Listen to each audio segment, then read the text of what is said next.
Welcome to another video using Excel and Excel-like programs.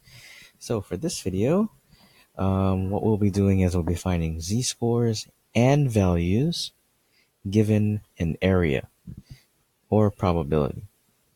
So we're still using the normal curve for this. This time we're going to be using different functions. So here's a problem here where they give the cumulative area and we have to find the z-score.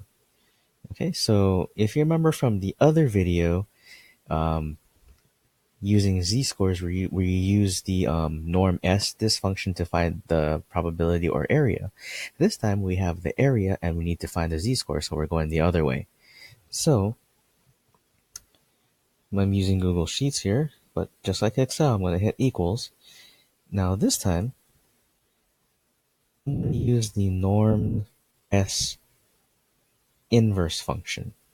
Okay, so there's two here, but since we're dealing with z-score, because they didn't give us a mean or a standard deviation, we have to assume that we're looking for a z-score. So we're going to use a norm s inverse function.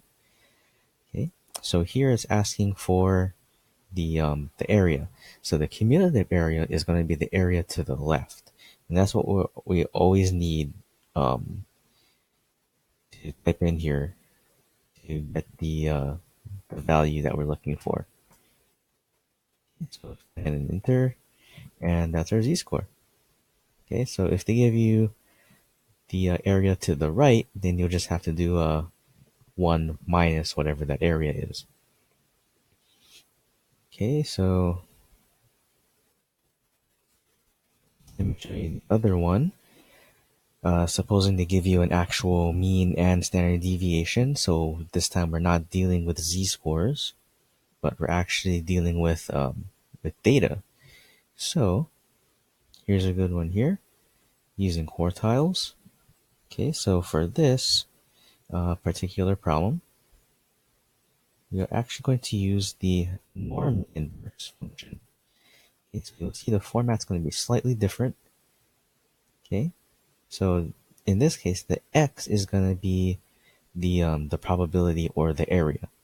Okay, so for this particular problem here, the 80th percentile, we'll just change that to a decimal. So think of it as like 80%. So that's going to be 0.8. And here it's asking for the mean, which is given here. 3.8. Standard deviation, 2.65. And that's all I asked for. Okay, so we'll close the parenthesis. And at this time, it'll give us an actual value based on the mean and the standard deviation. So that's it right there.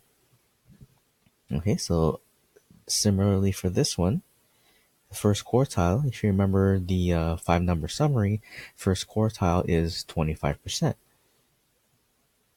So the norm inverse function here, we want it at 25th percentile, Q1.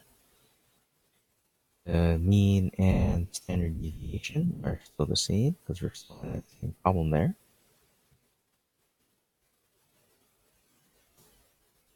And there's quartile, 25%.